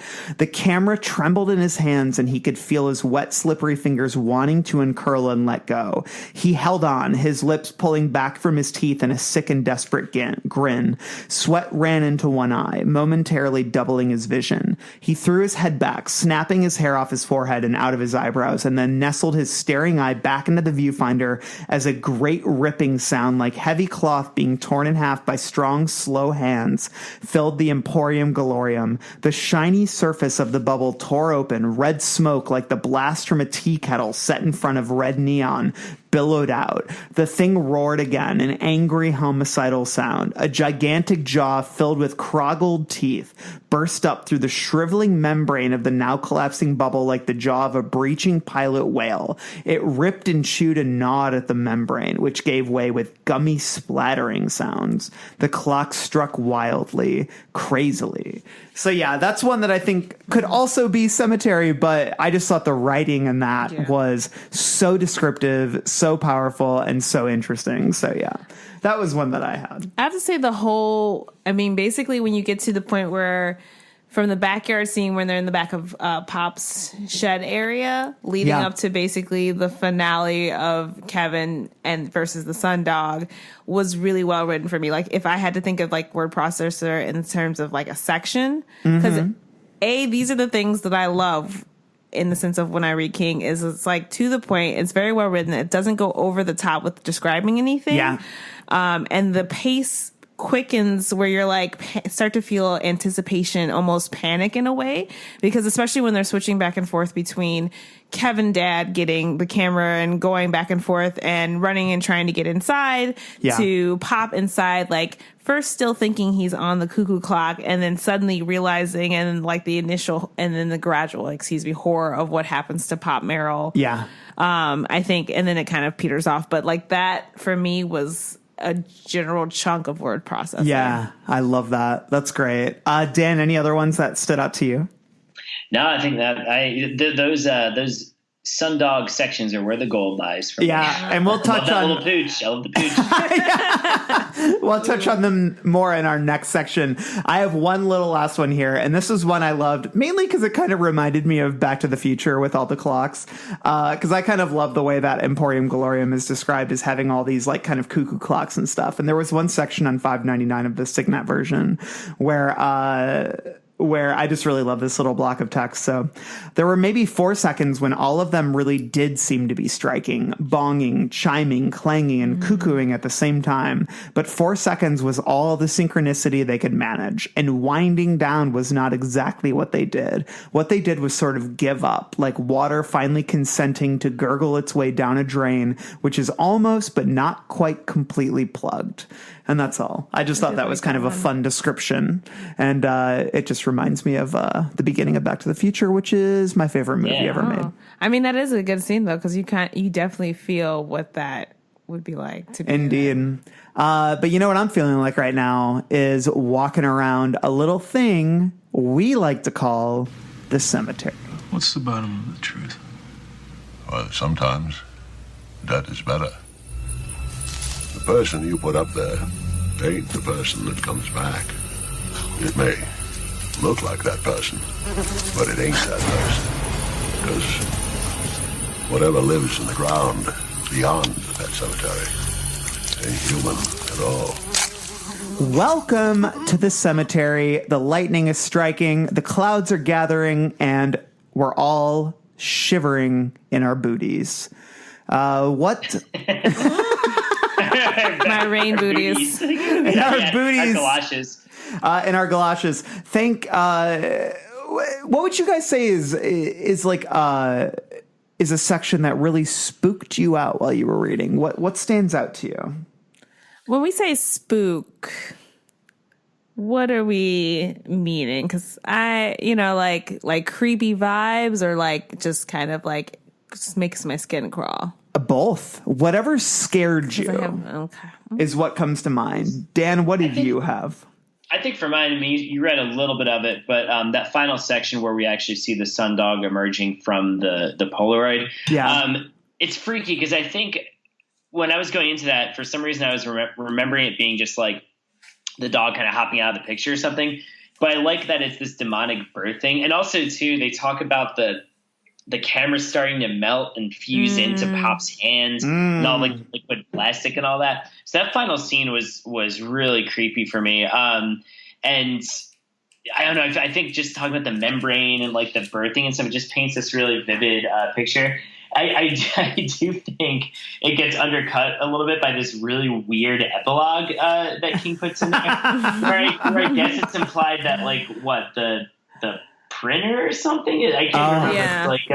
Like it's a new computer and it just prints. Dog is not lazy. The dog is loose again. It is not sleeping. It is not lazy. It's coming for you, Kevin. It's very hungry and it's very angry. But which seems like such a silly afterthought. You know what I mean? Like why not just have him in his closet and he hears the dog growling or something? You know what I mean? It would have been so much better. But that being said, I do think that final section is super creepy. I have one more in my head, but I'll wait to hear what y'all say because I don't want to say. Yeah, that final section, the epilogue, is something I'll probably talk about in the final thoughts of the episode, because it is. I think it is something that deserves. And rolled my eyes. I did too. I think it deserves its own section. But since we were talking about sort of the camera melting all over Pop, I'll read a section of that, because that to me is also one of the more, it's also one of the things that I remembered from this story after having not read it in a long time. So I kind of love just how gruesome and grotesque this is. So on page 721 of the Signet edition, here's one section of it. I'm going to jump over 2 pages later where it gets even more grotesque. But dark plastic heated to a sludge like warm wax ran over Pop's fingers in the backs of his hands in thick runnels, carving troughs in his flesh. The plastic cauterized what it burned, but Kevin saw blood squeezing from the sides of these runnels and dripping down Pop's flesh to strike the table in smoking droplets which sizzled like hot fat. So that's it. That's one part that really I was like, holy fuck. And then this section here I kind of particularly love. So as Kevin watched, frozen, looking through a curtain of flashing, zinging dots that last white explosion had put in front of his eyes, the sundog roared again. The sound was smaller now, with less of that sense of that it was coming from beneath and from everywhere, but it was also more deadly because it was more real, more here. Part of the dissolving camera blew backward in a great gray gobbet, striking Pop Merrill's neck and expanding into a necklace. Suddenly, both Pop's jugular vein and carotid artery gave way in spraying gouts of blood that jetted upward and outward in bright red spirals. Pop's head whipped bonelessly backward. That section to me is like so descriptive and so vivid and those so were my scary. parts. I like the fact that he likened it to jewelry as well, like a bracelet of. I love it. It's so anytime freaky. like a carotid artery is gone over, I just get I know, and King always frames it like it's like. Hey. I don't know. It's like, hey, by the way, this is happening. Here's in gory detail, but not too much, but just enough to make you know what's happening. Right. And then, like, this is jumping back a little bit earlier, but this is just a description that I thought was so gross, where I believe it's Pop. Yeah, he's talking about a person that he knew. So he says, I saw a man lose his hand in a roller once, and I never want to see anything like that again. It was like watching a charge of dynamite go off in a rubber glove stuffed with meat. It's like, come on, dude. That kind of made me hungry, I'm not gonna lie, when I was reading that part. Were there any others that you had, Aisha? I have one because most of mine have been read already, but it was when Molly was having her freak out period and started thinking of her, I think it was her niece or her cousin or something like that, and her stuffed panda named Paulette. So it's a page 701 in the first edition. Where was I at? Here we go. Here we go. Her niece owned a big soft panda toy, which she had for reasons which would probably make sense only to another little girl named Paulette. Somewhere inside of Paulette was the electronic circuit board and a memory chip on which were stored about 400 short, simple sentences such as, I like to hug, don't you? And I wish you would never go away. Whenever you poked Paulette above her fuzzy little navel, there was a brief pause, and then one of those loathsome little remarks would come out, almost jerk out, in some remote and emotionless voice that seemed by its tone to deny the content of words. Ellen thought Paulette was the nuts. Molly thought there was something creepy about it. She kept expecting Ellen to poke the panda doll in the guts someday, and it would surprise them all, except for Aunt Molly from Castle Rock, by saying what was really on its mind. I think tonight, after you're asleep, I'll strangle you dead. Perhaps, or maybe just, I'll have a knife. And for me, I have this, not fear, but I love the idea of soulless doll things coming to life. Because my great aunt, we would go to her house in Wisconsin, and she had this huge house. And it was just she had this wall of dolls and creepy things that would follow you, pictures. And dolls just always creep me out. Because they're tiny, but they could still probably hide somewhere and come out. I love it. I have one last one here. This is a Mad Hatter section, and I just kind of love this. And I believe they're talking about, this is a section where he's talking about the general idea of Mad Hatters and the various sort of horrors that they encounter, and I really like this one. So most of them had a ripping good time. Some did not. There was that one fellow from Wolfboro, for instance. He hanged himself in the notorious Tecumseh house, where a gentleman farmer had, in the 1880s and 90s, helped his fellow men by day and helped himself to them by night, dining on them at a formal table in his cellar. The table stood upon a floor of sour packed dirt, which had yielded the bones and decomposed bodies of at least 12 and perhaps as many as 35 young men, all vagabonds. The fellow from Wolfboro had left this brief note on a pad of paper beside his Ouija board. Can't leave the house. Doors all locked. I hear him eating. Tried cotton. Does no good. Just a spooky little section that I feel like could be a whole King story unto itself, but he kind of just packs it in this little paragraph. And that's a really one of those moments where I just love King because he can do that. You know what I mean? So yeah, that was the end of my cemetery there. Dan, any others for you? The only thing I was going to say was just the section where Pop thinks he's destroying the camera, but is actually destroying the cuckoo clock. Just like the idea of that, you know what I mean? Like just seeing things differently than in your mind than it's being presented in reality. With the character like Pop, who we've seen as being so powerful and manipulative so far, that just kind of like that's like a low grade, low key cemetery for me. Just a little bit spooky. You know? Yeah. So that was the only other thing. I totally agree. Is anybody else feeling hungry? I'm a little bit peakish. I'm a little bit peakish. Just a little bit. Just a little bit. I could use a slice of pound cake myself, so we're heading over to Pound Cake. After all you've been taught, Everyone isn't bad, Mama. Everything isn't a sin. come to your closet and pray, ask to be forgiven. He's a nice boy, Mom. You like him. You really like him, Mama. Welcome to Pound Cake. We're hungry, and we are going to feast on what we like to view as Stephen King's maybe silliest moments, and that is a section we like to call Pound Cake. And there's a few fun ones in here. Would anybody like to kick off? Does anyone have any? I have one. Bring it. So I'm going to go backwards in mine, but I'll start with just one. So it was page 652 in my book, and it was when Kevin and Mr. Devlin came home after destroying the camera, or what they thought was the sun camera. And they're sitting there giggling and having a great time. And Meg and the mom come in and they don't quite understand what's going on. And do they even say Mrs. Devlin's actual name? I don't remember. I don't think they do. Probably not. Mrs. Devlin says, like, her mom, or Meg's like, Mom, why are they acting like this? And her one response was, because they have penises, dear. As if that explained everything. And I was like, King. Love it. Dan? The one I heard down was I think it's one of the first times we hear Pop's internal monologue, and he refers to porno tapes as those new fuck tapes. Start using that. I just love the idea of this like old guy in the 80s all of a sudden be like, oh cool, I can bring these home now, and like calling them like those newfangled fuck tapes. Yeah, I have the section right here, and it makes me laugh too. So he's like, read out loud if you have it. Now there was nothing to do but wait for the Delavins to arrive. Pop took the video cassette upstairs to the cramped little apartment where he lived. He put it on top of the VCR he had bought to watch the fuck movies you could buy nowadays. That's more sophisticated. You could buy it nowadays. Yeah, I love that. That's Pop's spare time as he just like sits around and watches VHS porn. I love it too. And then there's like this section. So he's talking about the things that he has hidden in his drawer.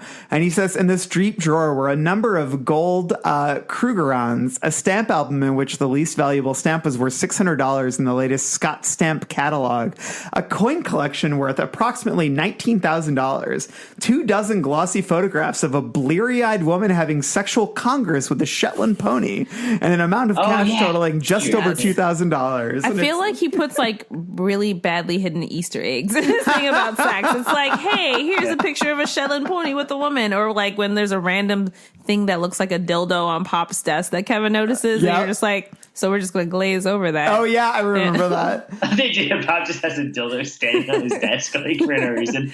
The Shetland pony section, or that little bit of writing, it does feel sort of reminiscent of Needful Things a little bit, just like having these illicit things around to either blackmail people or like does Pop have that because he's like getting off on it, or because he wants to use it somehow, or I don't know. Who knows? Pop's a man of mystery. I don't know. I love it. It's so weird. And yeah, and it's like, to me, I remember reading that when I was really young, and it was very disturbing to me. And then I remember I got a little bit older and the internet was a new thing, and a friend of mine showed me like bestiality porn, and it was so disturbing to me. And I remember when he showed it to me, the first thing I thought of was the Sundog, and because I remembered the Shetland pony section, and I was like, that's not a real thing, you know what I mean? And then my buddy showed me that, and I was like, holy fuck, this is very disturbing. A prank that circulated in my dorm freshman year when I was at Florida State, and this might be TMI, but like if someone left the room, someone else would set their desktop to like a bunch of bestiality pictures as the background and everything, which we thought was like so funny at the time. now looking back, I'm like, oh, that was like really disturbing, because I don't, I don't, like, that's a pretty freaky thing to put on someone's desktop, and so, yeah, I just remember like you left the room, you would come back and there'd be this mosaic of like bestiality porn in there. It was really disgusting. So yeah, nasty. We know what Pop's into. Yes, those fuck tapes, man. Now that we know what Pop's into, I think we're all a little bit full. We've had our fill of pound cake. Unless you have any more. Ooh, bring it. Do I? Okay. Oh yeah. Okay. So I think it was Lady Luck, Pop and Lady Luck. I was thinking, and it's page 643 in mine. Okay. So you never ever asked Lady Luck for a date. She had a way of standing men up just when they needed her the most. But if she showed up on her own, well, it was wise to drop whatever you were doing and take her out and wine and dine her just as lavishly as you could. That was one bitch who always put out if you treated her right. I put the book down after that point. I don't blame you. That's. I picture like Stephen King writing that. He's and like, very wise advice for right. He's like, I got that one right on. He's like that. He's like, that's a free one from your old Uncle Steve. Uncle Stevie. That's amazing. I'm full. I think we got to walk this off in a little place we like to call King's Dominion. There's another world out there. I know there is.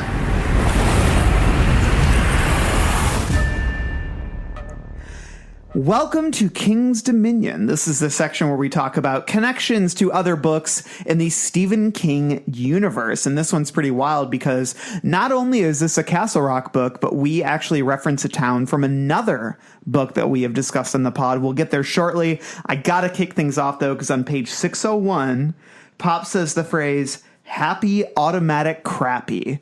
And what does that make us think of, Dan? Sorry, say that one more time, Randall. It cut out for a minute. I heard happy crappy. Happy crappy. That's it. That's all. Okay. Sorry. I just heard happy crappy. I'm like, that's the kid, right? Well, he says happy automatic crappy because he's talking about cameras. Yeah. But whenever we hear happy crappy, we have to bring up that this isn't somehow, some way related to the kid from The Stand. I actually found that I was going through an old script of mine, just this one act I wrote in college, and I used the term happy crappy, and I'm like, oh, I totally stole that from the kid. and Pop, apparently. Yeah, and Pop.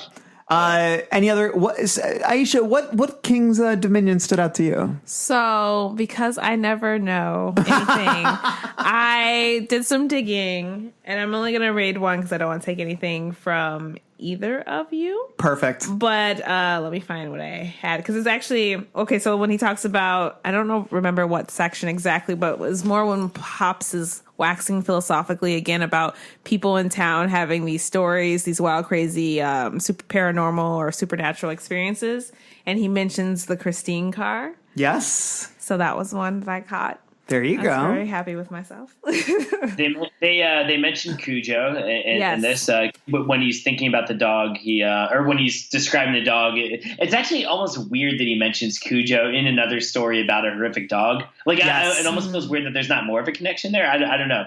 That was like stood out to me a little bit. There's also another minor Cujo connection that pops up later, but we'll talk about that in a moment. First, I want to talk about some of the more blatant ones. Like on page 610, we just learn a little bit about Ace that kind of sets us up for Needful Things. So on page 610 of the Signet version, could be Pop said indifferently, people get up to all sorts of didos. Look at my nephew there, for instance, Ace, doing 4 years in Shawshank, and for what? Busted into the Mellow Tiger. He got up to didos and Sheriff Painborn slammed him in the jug for it. Little ring meat got just what he deserved. And that sets us up because Ace is just getting out of prison when we meet him in Needful Things. Yeah, so. what is ring meat? Yes. Is it like anus or like a ring around someone's dick? I wasn't sure. Yeah. Like, is it a ring of meat? Also, what are didos? Because he uses that word a lot, and not just in this story. I've heard it before. I hear she's a great pop singer. That's multiple didos. What if you have just one dido? That's her. I'm not sure. Here, let me Google that. He gets up to multiple didos. I was like, okay, King. I don't even know if people back in the 80s would know. Let me see. I'm Googling it. A dido is someone who performs mischievous tricks or deeds. Where is the origin of this word? I don't know. Is that where Dido the singer got the name Dido from? Apparently. I would guess so. Dido, reach out to us and let us know. Her music is very, very mischievous, as you might say. Yeah. She links up with Eminem. You know that he loves mischief. There you go. Page 625 of the Signet edition, we get a cameo from Norris Ridgwick and Andy Clutterbuck, the two local deputies. Both of them, well, more so Norris, play major roles in the Needful Things story. I love Norris Ridgwick. He is a character I absolutely adore, especially because he's played by the great Ray McKinnon in the Needful Things film, who yeah, he's a great actor. We also get cameos. We mentioned this earlier from Alan Pangborn and Polly Chalmers. Polly Chalmers runs the sewing kind of company within town. It's like You Sew and Sew or something like that. And she plays a pretty major role in Needful Things, although I will say that in the Castle Rock TV series, the marked lack of discussion of Polly Chalmers was annoying to all of us who had read Needful Things. So, because she's a major character. Anyways, this was the other very interesting King's Dominion that I found, was that King kind of drew some pretty blatant and aggressive parallels to his book, The Talisman. Have you read The Talisman, Aisha? Not yet, but I have it in my house right now. Well, it's okay because it's very long and it's kind of a tough read. I like Talisman more than some of the other losers. I believe Justo and Mel were less enthusiastic. You're really selling it for me, too. I'm not a big fan of it either. Although one of the things they reference in this is one of my favorite sections of The Talisman. But Randall, you were saying, because I caught one Talisman reference, but you said you caught like some big ones, I think. So I'm excited to hear what this is. Well, why don't you say what you caught? Because what I have to say is related. But Kevin has a dream about being in Oatley, right? The town, and that is a town in The Talisman where the main character Jack stops. Actually, he gets kind of abducted and then gets sent to this home for boys where he actually meets this werewolf character named Wolf. And there's this big horrific stretch in this orphanage where Wolf and Kevin escape essentially. And like, it's really, I think it's the best stretch of the novel. And it's about 200 pages. So it's like a little cool mini novel within a larger book that I don't like very much. But yeah, so I just caught the town Oatley, but is there something beyond that I'm missing? Yeah, well, I'll say this, that I love the addition of Oatley, and I find it to be interesting because clearly this town was on King's mind. And the way he writes Oatley in The Talisman, and I also love the Sunshine Gardener Home for Boys section of Talisman, and you're right that the Oatley section sort of leads into that. But the Oatley is the home isn't in Oatley, right? No, it's not. Caught in Oatley or something, or Oatley's just this kind of like derelict town. Like Oatley, the way that he frames that town in The Talisman is like it is basically like a rotten town, and it's a really striking section of the book where Jack, the main character, basically gets a job lugging beer kegs around in Oatley at a bar, and basically everyone who goes and gets wasted there and parties there is like a monster. Like, they're all fucking pedophiles. They're all like good old boys. They're all violent. They're all, so we're assuming Kevin kind of knows that Oatley has a that kind of nature, because he, like, there's a point where he specifically, King writes that like Kevin's mind is struggling to do like Oatley and one other city as like his reference for Polaroidsville. Yeah. And maybe that's the thing, is maybe he's like driven through Oatley. Like, there is the sense that Kevin knows the city to some degree. And I feel like King maybe was toying with the idea of revisiting Oatley in a larger way, but he frames the city as such a corrupt, rotten city within the Talisman that I feel like it's very interesting and striking that he chose to bring it back for this in his nightmares. So we basically visit it in Kevin's nightmares, and I actually find this to be a pretty freaky section of the book, where everybody that exists within this town is two-dimensional. Like, there's a talk of like an overweight woman, but when she turns sideways, she doesn't exist. She disappears and then comes back around when you. Yeah, and that's freaky idea to me. But the other part of the Talisman that it references is that there's a homeless man that keeps screaming at Kevin, "Fushing thief, fushing thief." Oh, and he's saying. Yeah, he's saying fucking thief, and that is a reference to the Talisman at the end.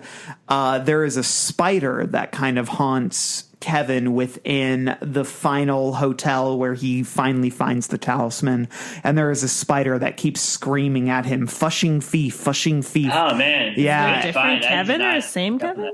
What was that? Or Jack. You mean Oh, Jack. yeah, I meant Jack. Like... Yeah, it's a different character. But it is interesting to me what kind of parallel King was drawing between the Sundog and the Talisman, because it's hard for me to sort of find a connection between the two. I would say that the way that he describes the greater world of the photo of the dog, the fact that the dog is set against this gross fence, this untended lawn, like a very neglect world, the idea that the photo could have been taken in Oatley is very interesting to me, because I think that was a town that King found to be inherently broken, and that to me is a fun idea. He doesn't fully explore it. He doesn't really explain to us why he's brought Kevin's dreams to Oatley and why he's tying it to the Talisman. The Talisman was probably like 4 years old by this point at the time he wrote it. Yeah, and could it also be that I don't know, this is a stretch maybe, and especially since it's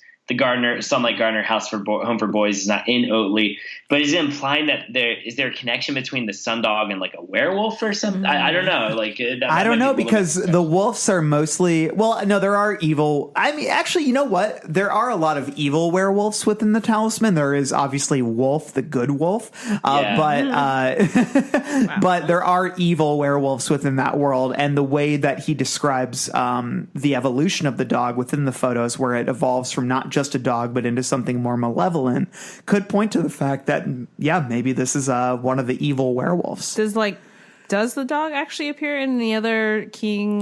No, but that's the thing, is you could argue that it's in a wolf form. It's like the thing we think is a dog monstrous. At first is actually a werewolf. Okay, because he hovers on this, like, it's so monstrous that you can no longer describe it, and he hovers with that pig description as well, but like it just kind of turned into, I guess I never got the image after a while of a werewolf, so that's interesting. I guess I have to read the Talisman. It's a fun thing. Yeah, I would say Talisman is worth a read. It's a weird book. It's a book he co-wrote with Peter Straub, and he actually wrote a sequel to it that came out in probably 2001. Or 2000, right. 2001. I like Black House a lot. Actually. Yeah, and Black House is a sequel, and it's very connected to the Dark Tower mythos, as is Talisman. Like, honestly, one of the things we discovered in our Talisman episode, which you can go back and listen to right now, is that it's one of the earliest books that connects to the Dark Tower mythos, sort of in the larger sense. Although at the time that King wrote it, I don't think he was really thinking in that regard, but he was able to sort of retrofit it in later books. So yeah. And then the only other thing that I had was that in a section where in one of the dreams where he's in Oatley, there is a Cujo. There's sort of like an offhand Cujo reference where, let's see, so the fat woman who couldn't be fat since she was perfectly flat, but who was fat anyway, came next. She appeared pushing her own shopping cart filled with Polaroid sun cameras. She also spoke to him before he passed her. "Be careful, boy," she'd say in the loud but toneless voice of one who is utterly deaf. "Pop's dog broke his leash, and he's a mean 'un. He tore up 3 or 4 people at the Trenton farm in Camberville before he came here. It's hard to take his picture, but you can't do it at all, unless you have a camera." And so the idea of Camberville, it's the Camber farm where Cujo kills people. So okay. So it's a weird little reference, and it seems to just kind of almost just feels like King toying with his universe and throwing out certain words that he knows are resonant, but I'm not sure that there is a larger, grander idea behind all of it. I'm curious about, so Kevin basically gets his answer to the problem in his dream or in his nightmare. Yeah. And from some of the things I've read and some of the things I've been following, King likes this idea of like an not overall good consciousness out there, but something that gives you hints. Yeah. So I was wondering if that's or what do you guys feel if that's a connection? Like the Polaroid woman was his specific, and I think they mentioned something about the dog catcher. Yeah. And how the dog catcher is sent the woman to warn. So I'm like, who's this dog, quote unquote, dog catcher? Yeah. Is he? That's interesting. I mean, honestly, I feel like this is an example of King throwing things out that maybe he thought would, you're right though, there is that whole idea of the what's the word I'm looking for? The person who offers a warning, and basically is let me guide you towards the answer. It's just in this instance, even though he brings us to Oatley, he references Cujo, he references the talisman, it still is hard for me as a reader, and especially someone who has read all of King, to try to draw coherent connections between it all. It more so just, this is where I kind of talk about that whole idea where I feel like this was King sort of connecting dots, forcing himself to connect dots in ways that he was allowing his viewers to fill in some of the, or not viewers, but readers to fill in the gaps. Okay. Where I'm not sure that he fully understood what he was doing, but It's similar to, what we were talking about with Library Policeman with I guess it's not confirmed that the librarian is the same creature as Pennywise is, but there's still so much thematic tissue. You're like, wait, maybe? I don't know. And it's kind of that and I think it's the danger of a multiverse. Or not a multiverse, but a shared universe. And there's many times where King knocks it out of the park with how he connects things. But then I wonder sometimes if there's this pressure to feel like he has to connect everything, even though it doesn't necessarily warrant a connection. So he just kind of goes halfway with it. I feel that way sometimes when we get into King's Dominion a little bit. Yeah, this is one of those instances where I feel like the connections are compelling, but without doing a lot of mental gymnastics, I can't really find the right a clear connection, but it's compelling. I always wonder if I'm am I reading too much in this? Cause I don't know as much of the universe as everyone else does. Well, I'll say this, as somebody who does know the universe, I still feel like sometimes I might not be getting the full extent of it. So it's there might have been a grander idea there, and maybe one of our listeners can, offer their own idea about what the connection truly is. But here, it's more so to me just kind of some fun Easter eggs that maybe don't, where the sum is not greater than the parts. You know what I mean? The parts themselves are interesting, but they're more so just a means to an end to get us to the end, Okay. So, any other King's Dominion that you guys noticed? Not for me. No. Yeah, those were the ones for me. So again, kind of a curious book to claim as the tissue between Needful Things and Dark Half. We do get mentions of the books, but I would say that it's more so hey, look, there's a character who's going to be important later. So on that note, I think it's time for us to move on to our final thoughts. Dad, can we go now? You ready? Yeah, we've been ready for an hour. Okay, I'll be right there. You said that a half hour ago. Yeah, my dad's weird. He gets like that when he's writing.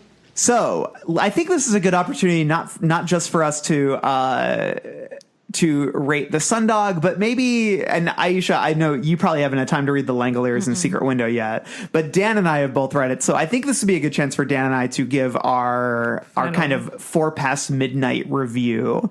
But so why don't we kick it off with you, Aisha? What was your personal rating on the Sundog on a scale of 1 to 5 Brightwed Pennywise Clown? I know that feeling every day. If he had cut out a good 200 pages of content, I would have given it a 3.5, leaning closer to 4. Okay, yeah, but it was hard for me. Yeah, I want to say 3 out of 5. I know I'm being very hard. Oh, it's right okay. now, but bring it. We like it. I feel like that's the benefit of the pod is we're not here to sugarcoat things. Set my standards high, Steven. Get it together. And so for me, I feel similarly. I would give Sundog a 3 out of 5 in terms of bright red Pennywise clown noses. For me, it's an interesting story. It feels like almost weirdly enigmatic and it doesn't, like, I feel like the setup, I remember I felt this when I first read it too. I think the setup is really fascinating. This idea of these photos, that are emerging from the Polaroid camera that aren't, that come from maybe an alternate dimension or something. But, for King, I feel like the story is much more a character sketch for Pop Merrill, and the supernatural element almost feels like an afterthought. That's kind of how I generally feel about it, which is why the ending of the story in which, Kevin gets this computer and this printer, and when he tries to use it, it basically tells him that the dog is still out there. Is the dog in the computer? Yeah, it's bizarre. And it almost feels like in that last moment, King's trying to make a comment about technology. And that to me is not interesting and not earned. Not at all. I guess, this, and I'm probably too late with bringing this up, but it was an interesting point where, like, Kevin is mentioning that the Sundog no longer is coming after him. And it was when you saw on around the dog's neck, it was the tool that Pop had. Oh, instead yeah. of like the bolo tie. And I'm like, he kind of never really flushed those out for you. Like why those symbols meant like you belong to the dog or the dog belonged to you. Cause after a while they're like referencing Pop's dog. Yeah. So I think that would have been an interesting turn if they like flushed that out more. Maybe that would have explained more of the computer for me. And maybe I would have liked that ending a little bit better, but it just seemed like, okay, so is now technology has evolved from camera to computer, and so the dog is somehow in his computer. Yeah, it's weird. I find that ending very baffling. And go Dan. Why don't they just end without the epilogue? I think the ending of the book is fine before that. You know what I mean? It's so tacked on. It feels very. It just feels so very tacked on. Yeah, and I guess like considering all of that, I would give it a 3 bright red Pennywise clown noses. I do think Pop Merrill is a compelling character. I want to see more of him, and I'm excited that I get to see more of him in Castle Rock season 2. Excuse me, But yeah, the Sundog to me feels like sort of a collection of ideas, a bag of ideas, something to sort of, and like he describes it as connective tissue between stories. I don't necessarily think it works in that sense, in a satisfying sense, but I can kind of see where he's coming from. There's some similar themes. There's a few characters that intersect, but it's not like Kevin Devlin pops up in Needful Things at all. And Pop Merrill obviously dies at the end of this. And it's not like Ace plays any kind of sizable role in the Sundog. So it's a curious, like, just like Library Dog. Oh my God. It's like Library Policeman. It's like, it's sort of a weird side detour in the King universe. It's not a story that I feel like most King fans have probably read. Like, these two stories feel to me like deep cut King, where they're not the best things ever, but they do reveal some weird, interesting detours and wrinkles of the author that I feel like don't necessarily pop up elsewhere. So I find them valuable, but I'm not going to say that the Sundog is a story I'm going to rush to reread again. So Dan, what do you think?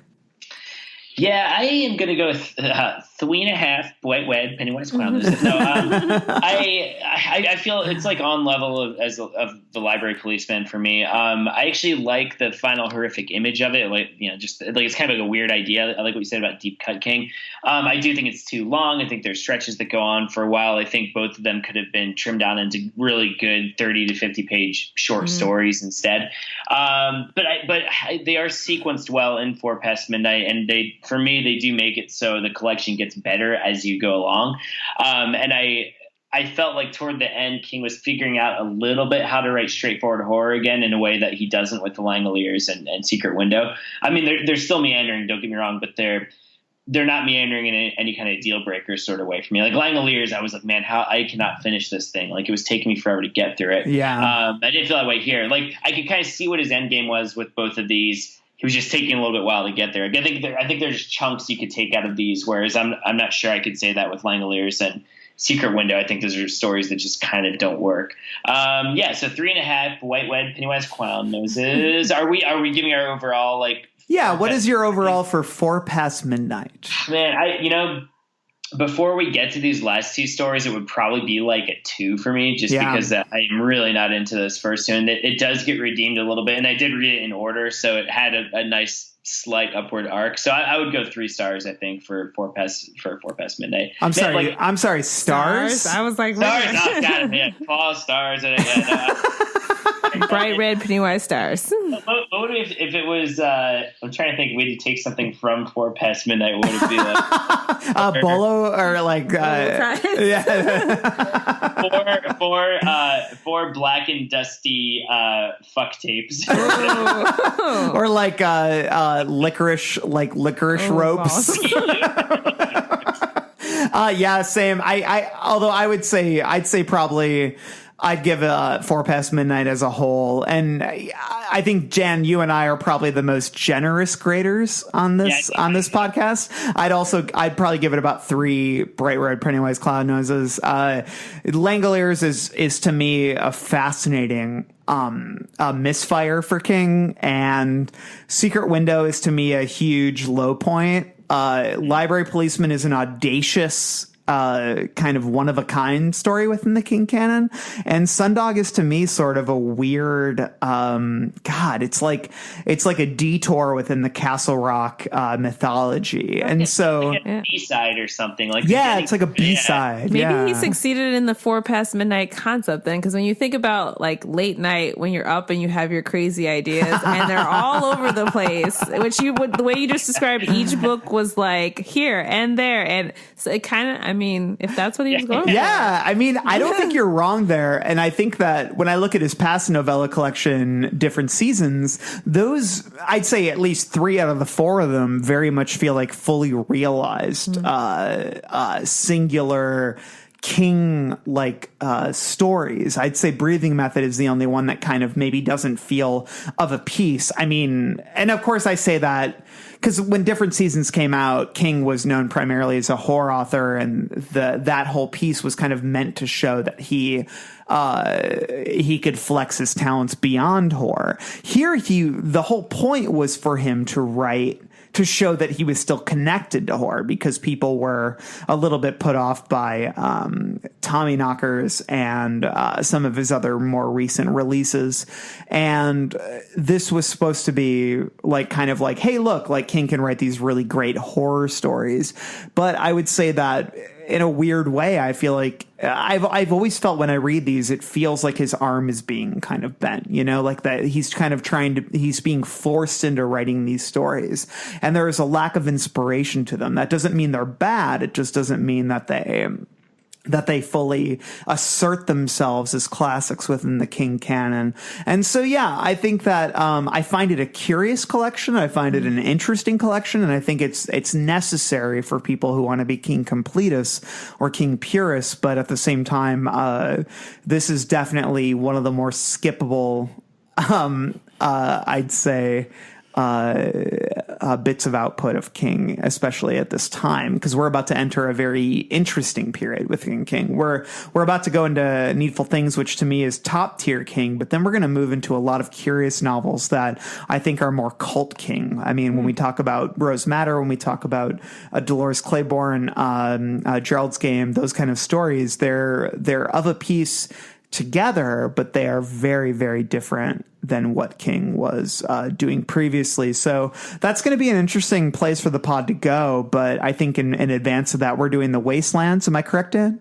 We got Wastelands coming Wastelands, up? I think it's Wastelands, Needful Things, then getting to that stretch that you just mentioned, which I'm kind of excited to get to those books, many of which I think are really good, but they don't get talked about quite as much. Agreed, yeah. And then a little bit after that, like in the, I guess like his early 2000s, late 90s stuff, like From a Buick 8.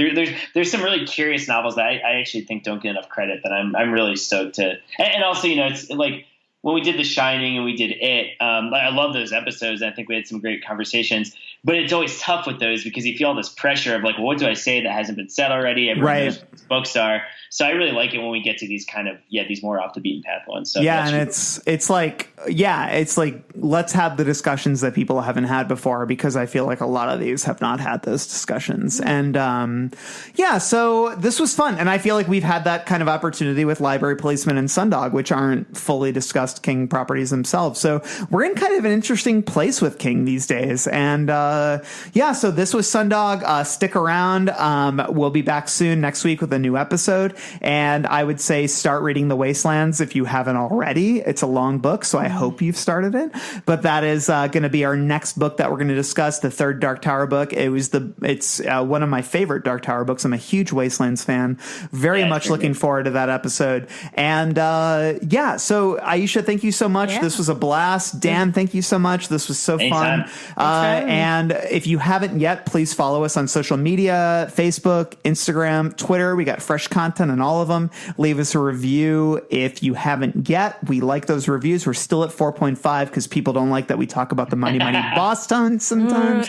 That is my number one thing I love to bring up, even though it was one comment. But anyways, look, let's face it. You got to talk about the boss. Look, that's the impression I get, if I'm being honest.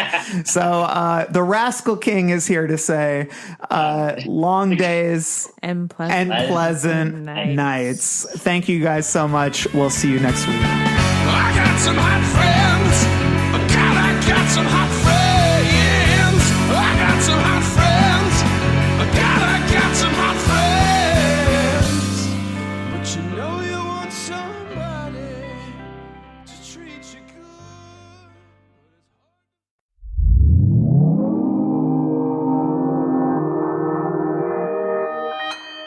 Consequence Podcast Network.